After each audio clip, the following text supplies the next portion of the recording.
주께서 보증을 한다. 주님이 보증해 주신다. 힘없고 거짓된 자가 보증하는 게 아니고 길이요 진리요 생명이 되시는 주님께서 보증을 한다. 그 이름을 보증한다, 그런 말씀입니다. 이름이라는 게 하찮하게 쓰면은 하찮하기도 합니다. 그래서 아무렇게나 짓기도 하고 개똥이다, 소똥이다, 그렇게 언연이다, 뭐다 그렇게 지을 수도 있습니다. 그러나 그 이름이 정말 죽고 살고의 그런 정말 극단적인 상황 속에 이름이 거기에 있느냐 없느냐. 대학 입시 시험을 보고 합격자 발표하는데 거기 게시판에 이름이 있느냐 없느냐. 공무원 시험을 봤는데 인터넷을 열어서 합격자 발표를 했는데 딱 보니까 있느냐 없느냐. 눈을 부릅뜨고 찾죠. 국가적으로 큰 정말 슬픔을 안긴 이 세월호 침몰 사건, 처음에 접했을 때요, 생존자 174명, 실종자 300몇 명 이렇게 나왔을 때 그 배에 탔던 자기 자녀들이, 가족들이 정말 그 생존자 이름에 있느냐 없느냐, 얼마나 거기에 기록이 됐느냐 안 됐느냐, 얼마나 정말 눈을 부릅뜨고 찾았겠습니까? 하늘나라 생명책에 우리의 이름이 거기에 있느냐 없느냐, 정말 중요한 일이지 않겠습니까? 예수님께로부터 여러분의 이름이 보장이 되고 보증을 해주시는 그러한 이름들의 신앙이 되시기를 바랍니다. 사대교회, 오늘 본문에 나오는 사대교회는 목자도 어그러져서 사대교회 사자, 내가 네 행위를 아노니 네가 살았다는 이름은 가졌으나 죽은 자로다, 정죄가 되고 있는 그런 사대교회의 환경 속에서 구별이 되어서 옷을 더럽히지 아니하고 주님과 함께 흰옷을 입고 동행하고 있는 그런 자들이 오늘 본문에 소개가 되어 있습니다. 4절, 오늘 본문을 다시 한번 봅니다. 그 사대에 그 옷을 더럽히지 아니한 자 몇 명이 내게 있어 흰옷을 입고 나와 함께 다니리니 그들은 합당한 자인 연고라.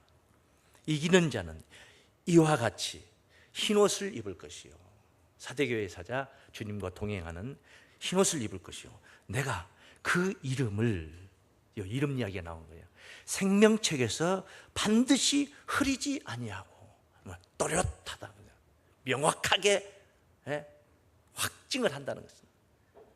그 이름을 내 아버지 앞과 그 천사들 앞에서 시인하리라. 하늘과 땅의 만인이 다 인정할 수 있도록 그렇게 확증하며 확실히 해 두겠다, 그렇게 하겠다. 대단한 겁니다. 생명책의 농명이 된다는 것은 정말 대단한 것입니다. 예수님의 제자들이 보냄을 받았어요. 70명이 선택이 되어서 2명씩 짝지어서 전도하러 나아갑니다. 그들이 돌아옵니다. 돌아왔는데 아주 고무되어서 옵니다. 너무 충만해가지고 기뻐가지고 와서 첫 마디가 뭐냐, 주여 주의 이름으로 귀신들도 항복하더이다. 주의 이름을 들고 나갔더니 귀신들도 자기들에게 항복하더라. 주님께서 하신 말씀이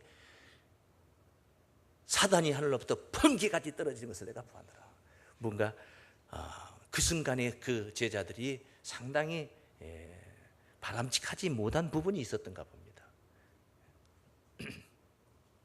그때 누가복음 10장 이야기인데 19절부터 20절까지 증거된 말씀을 지금 우리가 참고를 해봅니다.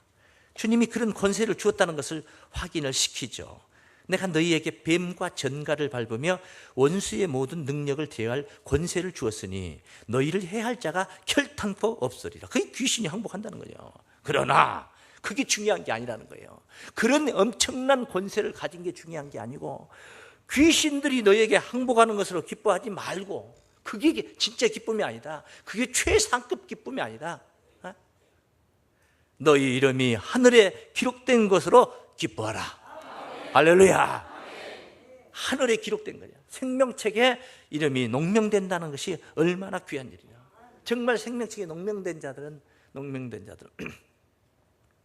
짐승의 권세 때도 버텨내는 이야기가 있습니다. 짐승의 권세는 42달, 계시록 13장에 언급이 됐어요.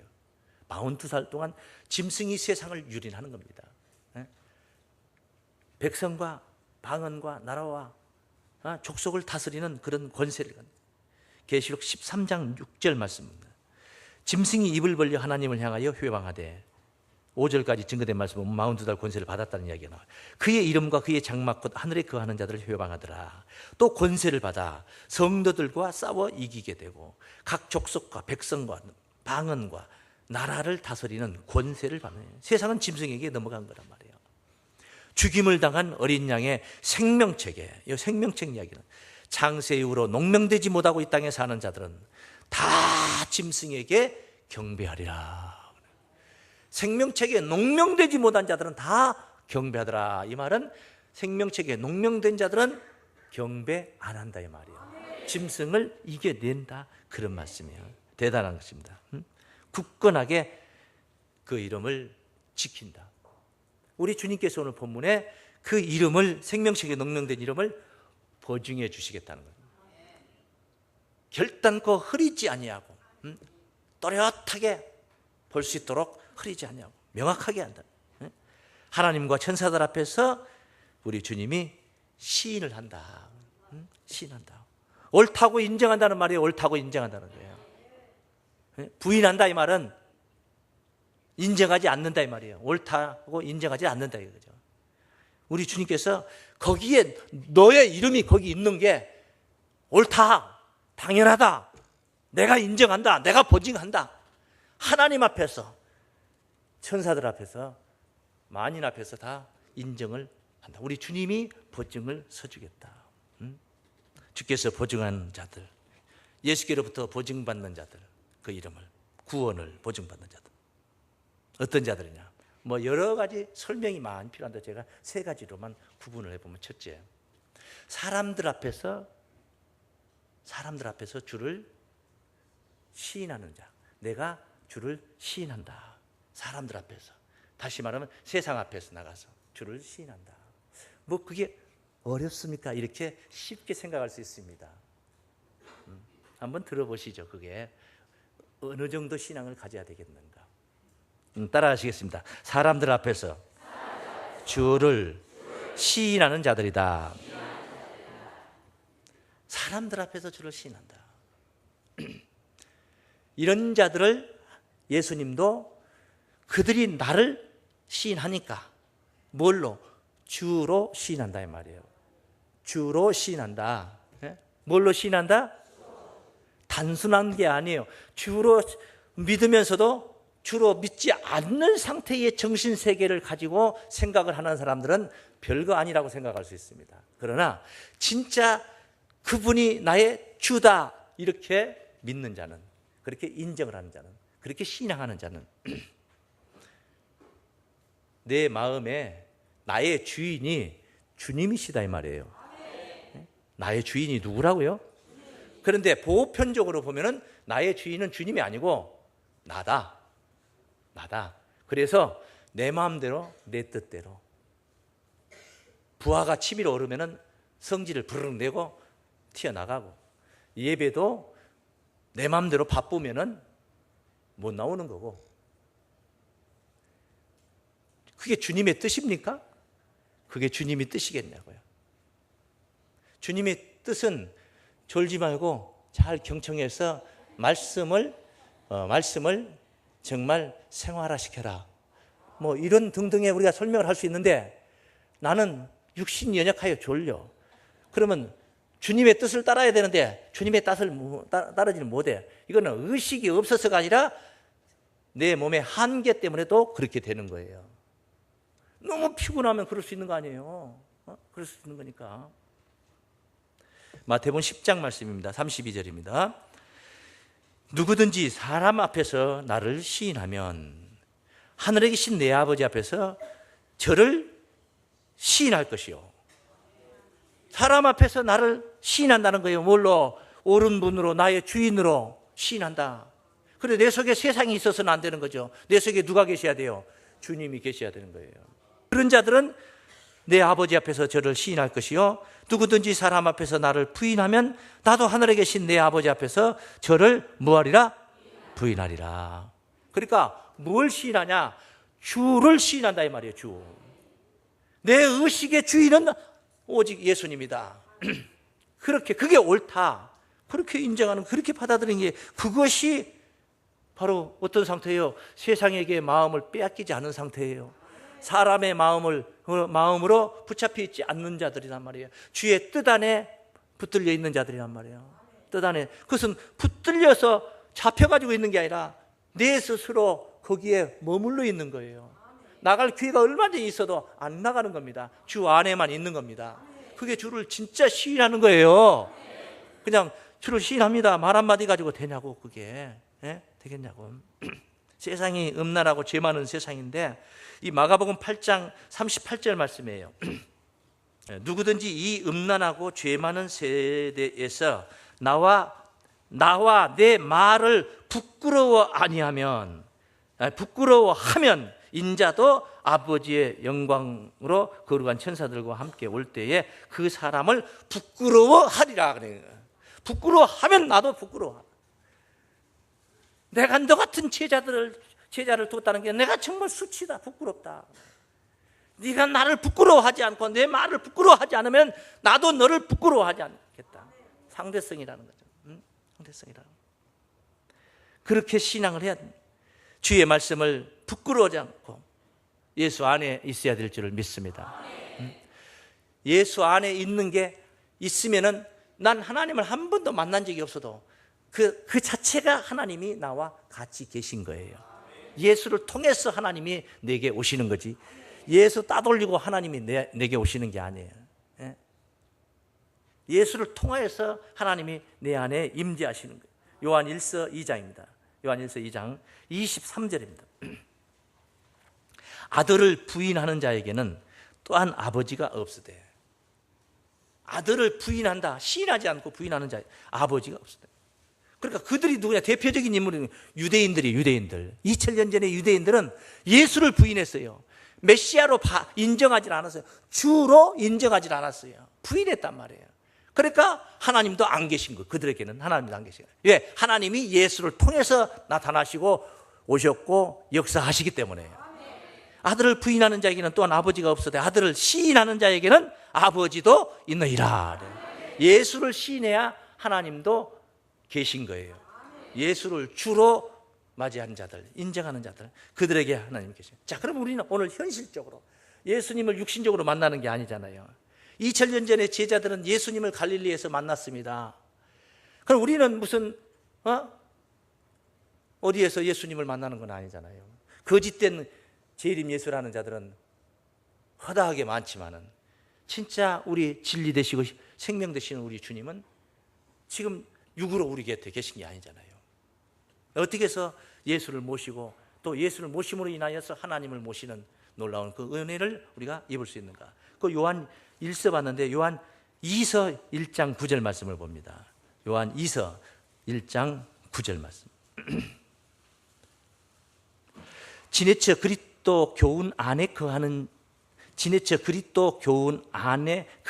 아니하는 자마다 예수님의 교훈, 예수께서 증거하셨던 그 말씀, 그 교훈 안에 거하지 아니하는 자마다 하나님을 모시지 못하되. 그러니까 예수 교훈을 내가 저버리니까 하나님도 거기에 안 계시는 거예요. 바꿔서 교훈 안에 거하는 이 사람이, 여러분이 지금 그 교훈 안에 지금 머물려고 이렇게 말씀을 경청하는 거예요. 예수 교훈 안에 거하시기 바랍니다. 그 교훈 안에 거하는 이 사람이 따라서 아버지와 아들을 모시느니라. 여러분, 말씀을 깨닫고 예수님의 말씀을 이렇게 깨닫고 그 말씀 안에 여러분의 영혼이 머문다는 것이 이게 보통 일이 아니라는 거예요.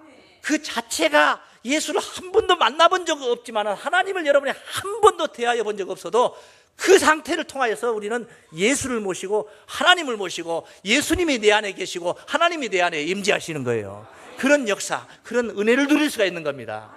예수를 주로 시인하시기 바랍니다.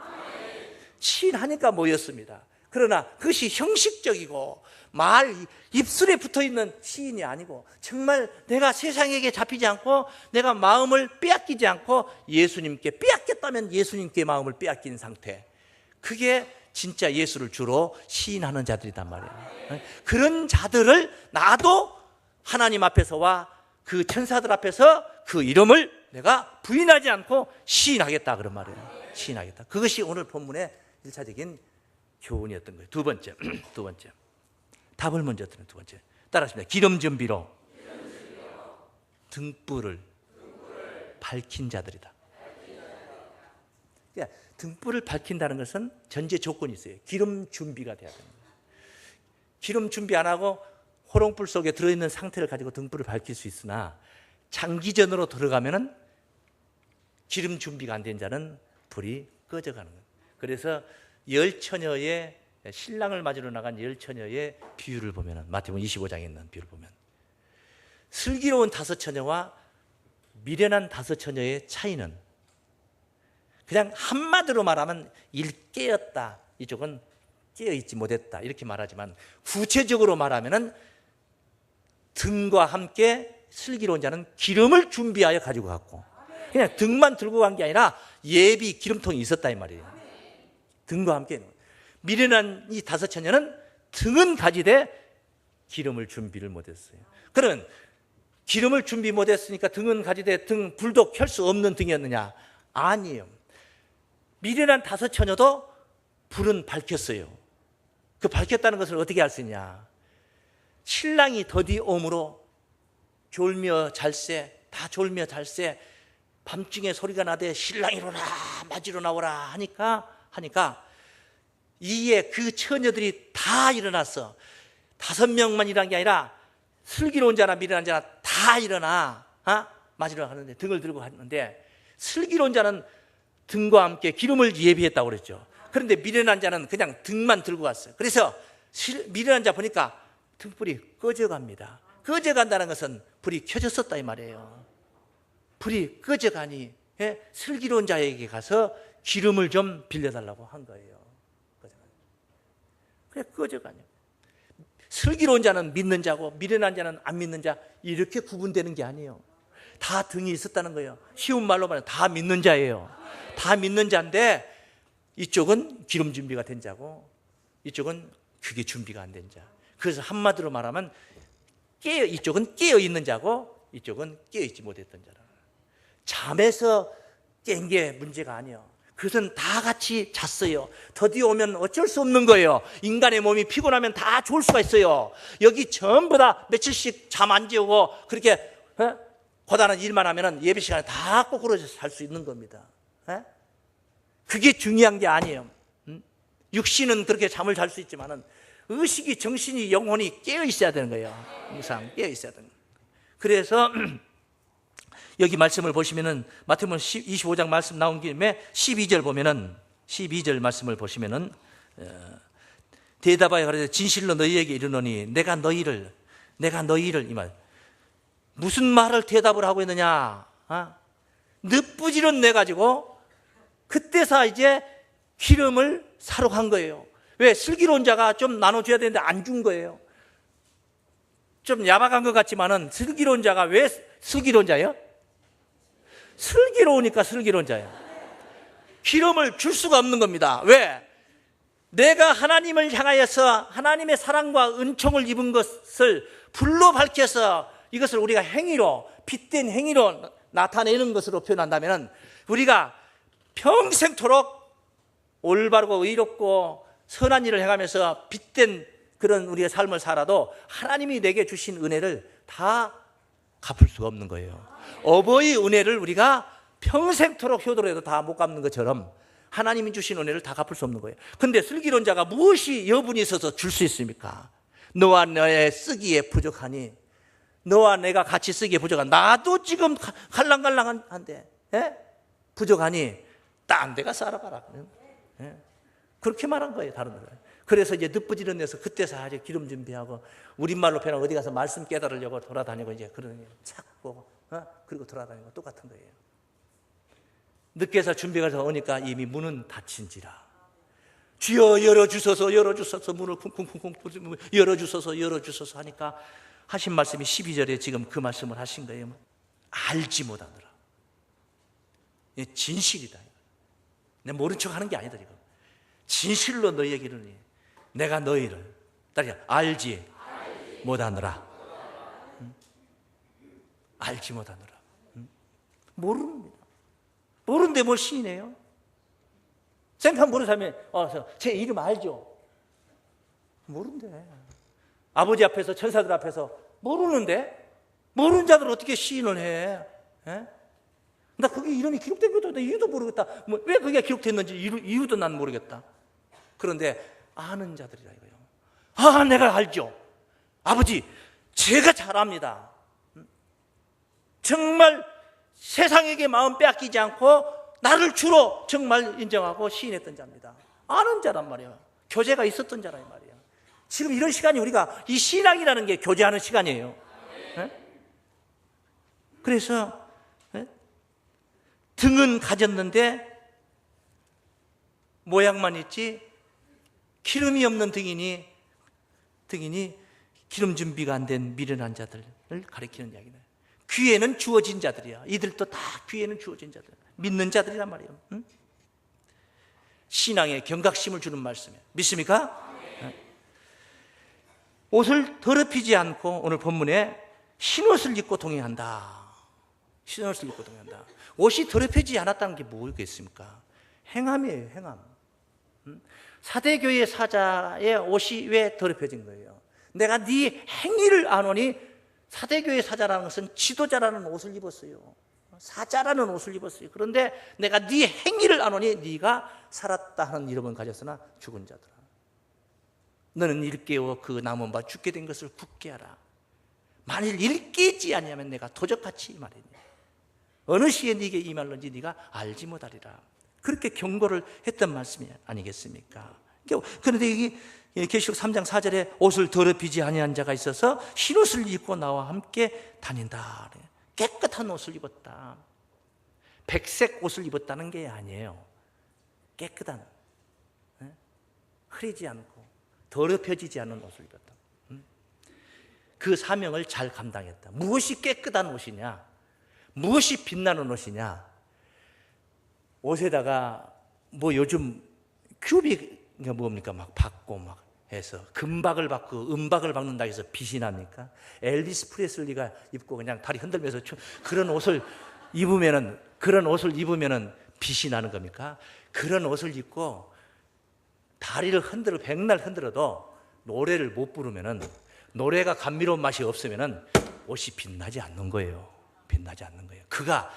그의 입술에 터져 나오는 노래가 사람들의 심금을 울리고 잡을 수 있는 노래였기 때문에 그 옷도 멋있어서 남진 씨가 그 옷을 또 가져 수입을 해다가 또 와서 또 여기 와서 저 푸른 초원이 하면서 부르고 그런 거 아닙니까?